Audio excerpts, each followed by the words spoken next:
أفتهلكنا بما فعل المبطلون وكذلك نفصل الآيات ولعلهم يرجعون صدق الله العظيم. ترجمہ وَإِذْ أَخَذَ اور جب لیا ربک تیرے رب نے من بنی آدم بنی آدم سے اولاد آدم سے من ظہورہم ان کی پشتوں سے ان کی پیٹھوں سے ذریتہم ان کی اولاد واشہدہم اور انہیں گواہ بنایا علی انفسہم ان کی جانوں پر الستو کیا نہیں ہوں میں بربکم تمہارا رب قالو کہنے لگے بلا کیوں نہیں شہیدنا ہم نے اقرار کیا ان تقولو کہ کہنے لگو یوم القیامتی دن قیامت کے انا کننا بے شک ہم تھے عن ھذا اس سے غافلین بے خبر او تقولو یا کہنے لگو انما بے شک جو اشرک شرک کیا آباؤنا ہمارے آباء و اجداد نے من قبل اس سے پہلے وَكُنَّا اور ہم تھے ذُرِّيَّةً اولاد من بعدہم ان کے بعد أَفَتُهْلِكُنَا کیا تو ہمیں ہلاک کرے گا بما بسبب اس کے فعل المبطلون جو کیا باطل لوگوں نے گنہگار لوگوں نے وَكَذَلِكَ اور اسی طرح نفصل الآیات ہم تفصیل بیان کرتے ہیں آیات کی وَلَعَلَّهُمْ اور تاکہ وہ یرجعون رجوع کرنے والے بن جائیں. آیات کا ماقبل آیات کے ساتھ ربط یہ تھا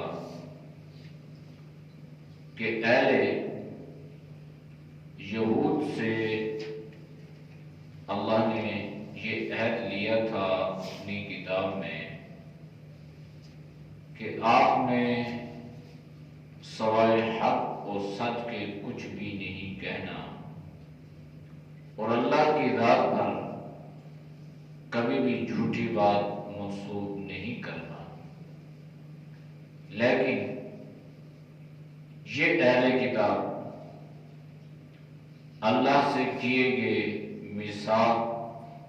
عہد و پیمان کو انہوں نے توڑ ڈالا اور ان پر اللہ کی گرفت اللہ کا عذاب اترا. پھر اللہ نے اہل کتاب ہی کو یہ حکم دیا تھا کہ جو کتاب آپ کو دی جا رہی ہے اس کتاب کو مضبوطی کے ساتھ پکڑنا ہے اور اللہ کی عبادت اور بندگی کے لیے نماز کو قائم کرنا ہے. مختلف اوقات میں ان سے مختلف عہد و پیمان کیے گئے لیکن یہ اس میں بہت کچے ثابت ہوئے. یہ پائیدار نہ رہے, یہ اپنے عہد و پیمان میں پختہ ثابت نہ ہوئے بلکہ انتہائی کمزور پائے گئے. تو جب عہد و پیمان کا ذکر ہوا, میثاق کا ذکر ہوا, تو اللہ نے ایک اور عہد کا ذکر فرمایا ہے جس کو عہد الست بربکم کے نام سے تعبیر کیا گیا ہے. قرآن کریم میں کئی ایسے عہد کا اللہ نے ذکر فرمایا۔ دو طرح کے عہد تھے، ایک عہد جو تھا یہ عمومی تھا، اور ایک عہد جو تھا وہ خصوصی تھا۔ آج اللہ نے ان آیات میں عہد عمومی کا ذکر فرمایا۔ اللہ نے حضرت آدم علیہ السلام کی جو ذریت پیدا کرنی تھی، جو ان کی اولاد اللہ نے قیامت تک کے لیے پیدا کرنی تھی، جن میں انبیاء بھی ہیں، جن میں صلحاء بھی ہیں، جن میں تابعین صحابہ، یہ قیامت تک آنے والے تمام لوگ شامل ہیں۔ تو رب کائنات نے ان سے ایک عہد لیا تھا، ان کی ارواح کو اللہ نے پیدا فرمایا۔ تو ارواح کو پیدا کرنے کے بعد ہماری روح سے اللہ نے یہ عہد لیا، یہ وعدہ لیا کہ یہ بتاؤ کہ میں نے تمہاری فطرت میں سوجھ بوجھ، عقل، فہم، فراست رکھی ہے، تو ان ساری چیزوں کے ہوتے ہوئے اللہ نے تمہیں عقل سلیم عطا فرمائی ہے۔ پھر جب تم دنیا میں جاؤ گے تو وہاں جا کر کے تم نے میری ربوبیت کا اقرار کرنا ہے، میری توحید کو ماننا ہے۔ تو کیا تم اس بات کا میرے ساتھ عہد کرتے ہو؟ کیا میں تمہارا رب نہیں ہوں؟ کیا میں تمہاری تربیت کرنے والا نہیں ہوں؟ تو اللہ نے ہماری روح کو یہ حس عطا فرمائی تھی کہ اللہ کی عدالت میں، عالم ارواح میں ہماری روح نے اللہ سے یہ عہد کر لیا تھا کہ قالوا بلا، آپ ہی ہمارے رب ہیں۔ تو گویا اللہ نے یہ فطرت میں رکھا ہے۔ ربوبیت کا جو اقرار تھا، ہر انسان کی فطرت میں اللہ نے اس اقرار کو رکھا ہے۔ تو یہ عہد عمومی تھا جو پوری انسانیت سے، ذریت آدم سے اللہ نے لیا، اور ایک عہد خصوصی تھا جو صرف انبیاء علیہ السلام سے لیا، اور وہ بھی جناب نبی کریم صلی اللہ علیہ وسلم کے لیے لیا، اپنی ذات کے لیے نہیں۔ وَإِذْ أَخَذَ اللَّهُ مِيثَاقَ النَّبِيِّينَ لَمَا آتَيْتُكُم مِّن كِتَابٍ وَحِكْمَةٍ ثُمَّ جَاءَكُمْ رَسُولٌ مُصَدِّقٌ لِّمَا مَعَكُمْ لَتُؤْمِنُنَّ بِهِ وَلَتَنصُرُنَّهُ قَالَ أَأَقْرَرْتُمْ وَأَخَذْتُمْ عَلَىٰ ذَٰلِكُمْ إِصْرِي قَالُوا أَقْرَرْنَا قَالَ فَاشْهَدُوا وَأَنَا مَعَكُمْ مِنَ الشَّاهِدِينَ۔ انبیاء سے اللہ نے یہ عہد لیا کہ تمہارے پاس رسول آئے گا، اگر تمہاری موجودگی میں میرا رسول آ جائے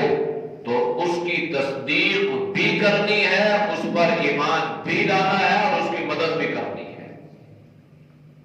تو اللہ نے پوچھا کیا تم اس بات کا اقرار کرتے ہو؟ تو سب نے کہا تھا ہاں ہم اقرار کرتے ہیں۔ تو اللہ نے فرمایا پھر تم گواہ بن جاؤ، میں بھی تمہارے ساتھ اس بات کا گواہ بن جاتا ہوں۔ تو وہ عہد خصوصی تھا۔ تو یہ جو عہد و پیمان کا سلسلہ ہے نا، یہ جناب نبی کریم صلی اللہ علیہ وسلم نے اپنی زندگی میں لیا، تو اس کو بیعت کا نام دیا گیا۔ بیعت جیسے بیعت رضوان ہے، اور دوسری جگہ یا ایھا الذین اذا جاءکم یا ایھا النبی اذا جاءک المؤمنات یبایعنک علی ان لا یشرکن باللہ شیئا ولا یسرقن ولا یزنین ولا یقتلن اولادہن ولا یأتین ببہتان یفترینہ بین ایدیہن۔ یہ پورا عہد اللہ نے قرآن میں فرمایا ہے، عورتوں سے اللہ نے عہد لیا، اور دوسرے جناب نبی کریم صلی اللہ علیہ وسلم نے عہد لیا، آپ نے بیعت فرمائی،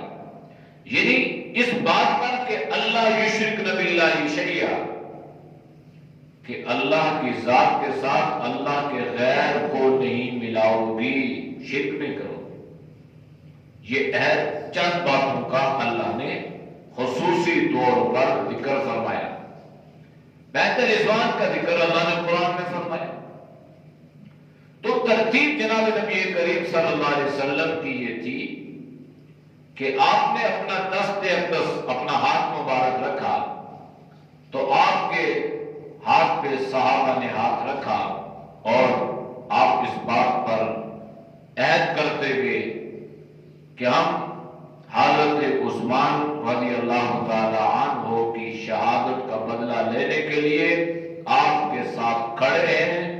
جو آپ حکم فرمائیں گے اس کے لیے ہم تیار ہیں۔ تو آپ سلام، تو مردوں سے آپ نے یوں بیعت کی، عورتوں کی جب باری آئی تو آپ صلی اللہ علیہ وسلم نے یوں نہیں فرمایا، بلکہ آپ نے پانی کا ایک پیالہ منگوایا، اور اس میں آپ صلی اللہ علیہ وسلم نے اپنا دست اقدس رکھا، پھر آپ نے قرآن کریم کی آیت مبارکہ پڑھی، پھر ان کو عورتوں کی طرف بھجوا دیا گیا، اور ان سے فرمایا کہ ہر عورت اپنا ہاتھ اس پیالے میں رکھے اور یہ عہد کرے کہ یہ کام نہیں کرے گی، جس کو عہد کہتے ہیں۔ موجودہ دور میں بھی ایسا سلسلہ چلا ہوا ہے، یہ کوئی ایسی چیز نہیں ہے جو ناپید ہو چکی ہو، یہ سنت محمد صلی اللہ علیہ وسلم آج بھی ہے، اور آج بھی یہ سلسلہ بیعت جو ہے وہ چل رہا ہے۔ تو اس کا یہ ہے کہ اپنا تعلق جو ہے یہ کسی اللہ والے کے ساتھ قائم رکھنا، اور ان کی نصیحتوں پر، ان کی باتوں پر عمل کرنا، اور اپنے دل کی جو کیفیت ہوتی ہے، اچھائی کی طرف مائل ہے، برائی کی طرف مائل ہے، گناہوں کی طرف مائل ہے، کیا ہے، تو وہ جا کے ان کے سامنے بیان کرنا، یہ اصلاح کا ایک طریقہ جو ہے یہ چلا آ رہا ہے، اور آج بھی یہ چل رہا ہے۔ تو یہ عہد اللہ نے لیا تھا، وَإِذْ أَخَذَ رَبُّكَ، جب نکالا یا جب لیا عہد تیرے رب نے، من بنی آدم کی اولاد سے، من ظہورہم، ان کی پیٹھوں سے، ذریتہم، ان کی اولاد، اور وَأَشْهَدَهُمْ عَلَىٰ أَنفُسِهِمْ، اور ان پر گواہ ان کی جانوں کو بنا لیا۔ اس کے بارے میں جناب نبی کریم صلی اللہ علیہ وسلم سے پوچھا گیا، تو آپ نے فرمایا کہ اللہ نے حضرت آدم علیہ السلام کی پیٹھ سے انسانوں کو پیدا فرمایا، اور ہر وہ انسان جو نیک صالح متقی جنتی تھا، اللہ نے دائیں پشت سے اس کو پیدا فرمایا، اور اللہ نے فرمایا کہ یہ سارے جنتی ہیں، اور لا ابالی، مجھے اس کی کوئی پرواہ نہیں ہے۔ پھر بائیں پشت سے ان لوگوں کو پیدا فرمایا جو جہنمی تھے، جہنم والے اعمال کرنے والے تھے، تو اللہ کے نبی نے فرمایا کہ اللہ نے ان کے بارے میں فرمایا کہ یہ جہنمی ہیں، اور مجھے ان کے بارے میں کوئی پرواہ نہیں ہے۔ تو مفسرین نے اس پر بڑی لمبی چوڑی بحث فرمائی ہے، جس کا مختصر خلاصہ یہی ہے کہ اللہ نے ہماری ارواح سے، ہماری روح سے اللہ نے جو یہ عہد لیا تھا، ہماری روح کو اللہ نے پیدا کیا، اور اس کو پیدا کرنے کے بعد اللہ نے اس سے یہ پوچھا کہ کیا میں تمہارا رب ہوں یا نہیں ہوں، تو اس روح کو اللہ نے یہ صلاحیت بھی عطا فرمائی تھی،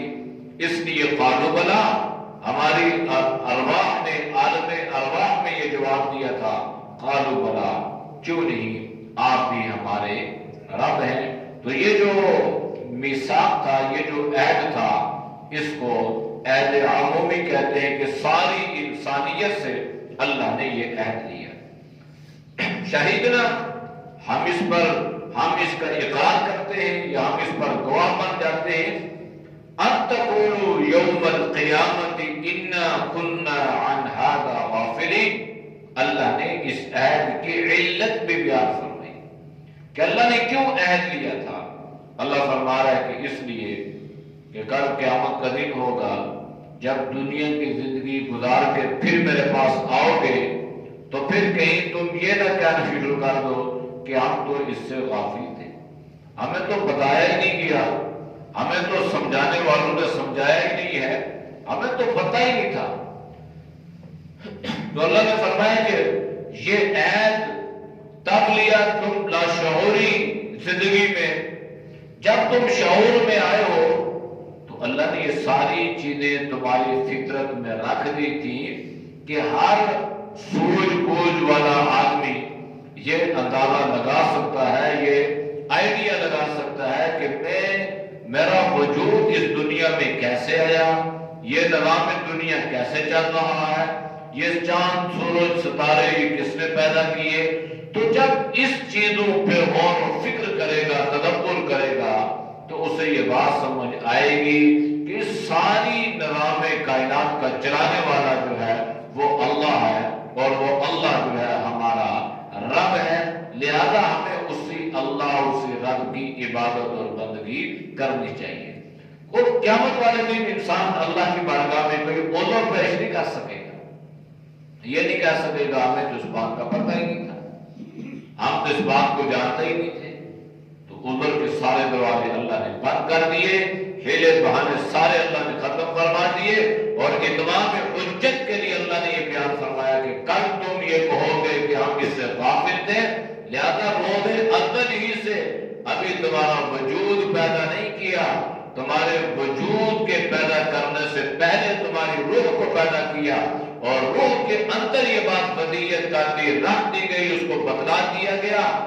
کہ اللہ ہمارا رب ہے، اللہ ہمارا خالق ہے۔ تو جب یہ روح جسم میں منتقل ہو گئی تو جسم میں اللہ نے عقل، فہم، فراست، خلق کی صلاحیتیں عطا فرما کے انسان کو غور و فکر کی دعوت دے دی، تاکہ انسان غور و فکر کرے، تدبر کرے، اس پوری تخلیق کائنات میں انسان یہ سوچے کہ پوری کائنات کو پیدا کرنا، اس کے نظام کو چلانا جو ہے، آخر کوئی تو ہے جو اس کو چلا رہا ہے، تو پتہ چلے گا کہ وہ اللہ چلا رہا ہے۔ تو جب اللہ چلا رہا ہے تو پھر انسان اللہ کی بندگی بھی کرے گا۔ او تقولوا، یا تم یہ کہنا شروع کر دو کل قیامت کے دن، انما اشرک آباؤنا من قبل وکنا ذریۃ من بعدہ، کہ یہ جو شرک ہے نا، یہ شرک تو ہمارے آباء و اجداد نے کیا، ہم نے تو نہیں کیا، اور وہ تو ہم سے پہلے چلے گئے تھے، ہم تو ان کی اولاد ہیں، لہذا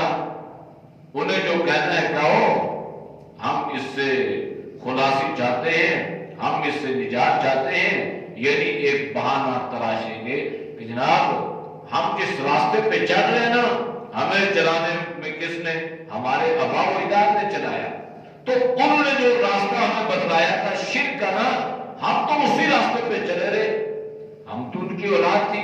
تو جیسے ماں باپ نے کیا، جیسے بڑوں نے کیا، جیسے بزرگوں نے کیا، تو ہم بھی وہی کر رہے ہیں، لہذا کہیں گے آفت تہلکنا،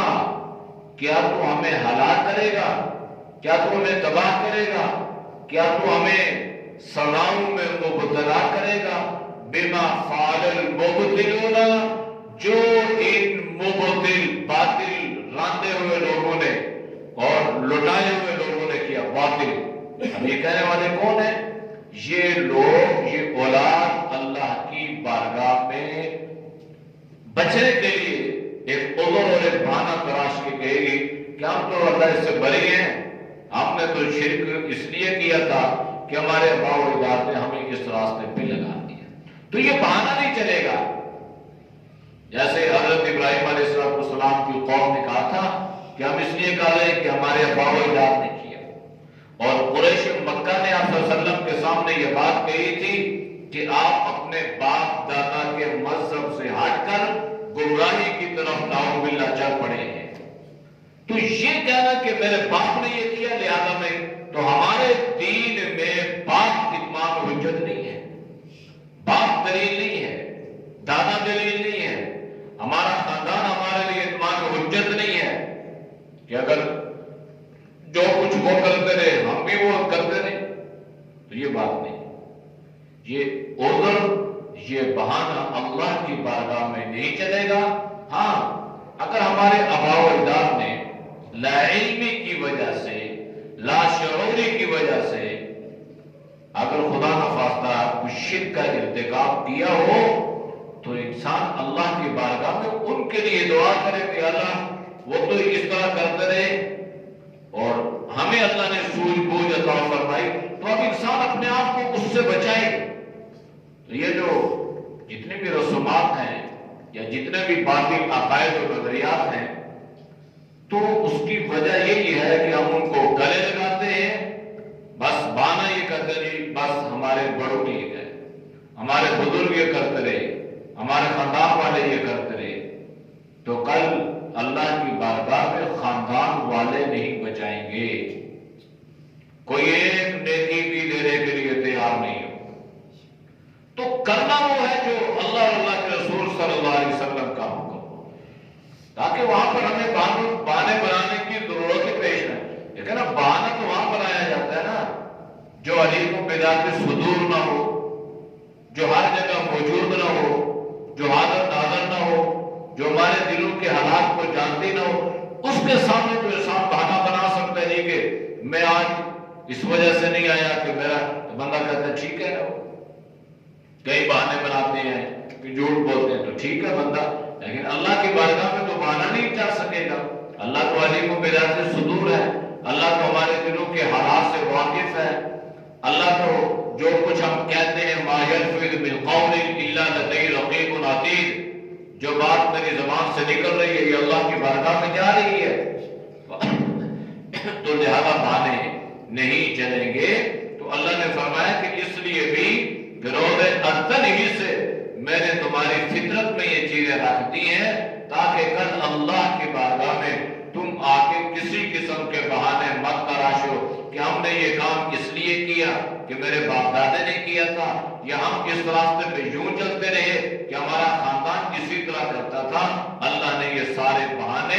بہانوں کے دروازے بند کر دیے اور پہلے سے اللہ نے ہمیں آنے والے حالات سے آگاہ فرما دیا۔ وَكَذَلِكَ، اور اسی طرح نُفَصِّلُ الْآيَاتِ، ہم ہر آیت کی تفصیل بیان کرتے ہیں۔ اللہ فرمان جیسے یہ چیز بیان کی اس لیے کہ کل قیامت کا دن ہوگا، پھر اللہ حساب کتاب لے گا، انسان اپنے آپ کو بچانے کے لیے دوسروں پر الزام لگاتا پھرے گا۔ اللہ نے فرمایا کہ یہ ساری چیزیں ہم نے بیان کر دی ہیں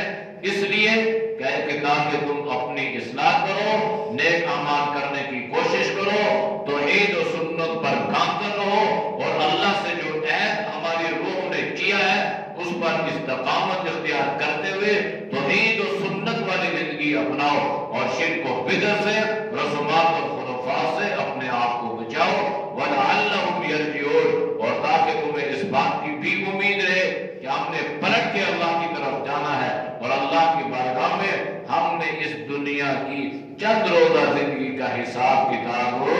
دینا ہے، اور اگر ہم اس حساب کتاب میں پاس ہو گئے تو پھر ہمیشہ کی کامیابی ہے، اور اگر خدا نخواستہ ناکام ہو گئے تو پھر ہمیشہ کی ذلت اور رسوائی ہے۔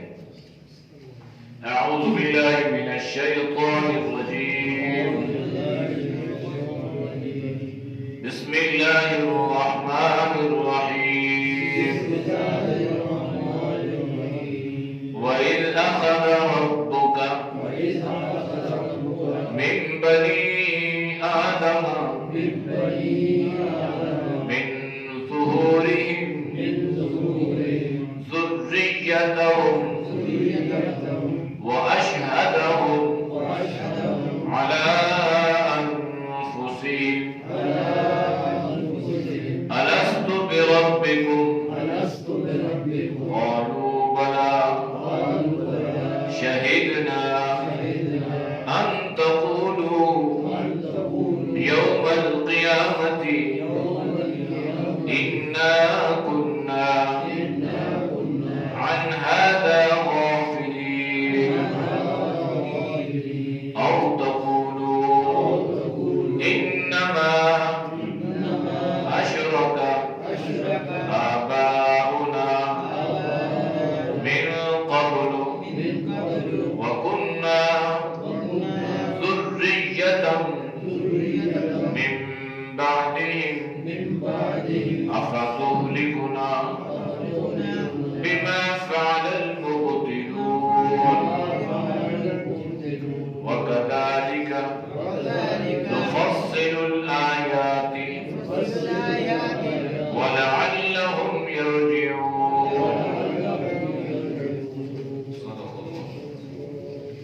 والسلام على خير خلق محمد وعلى آله وصحبه أجمعين.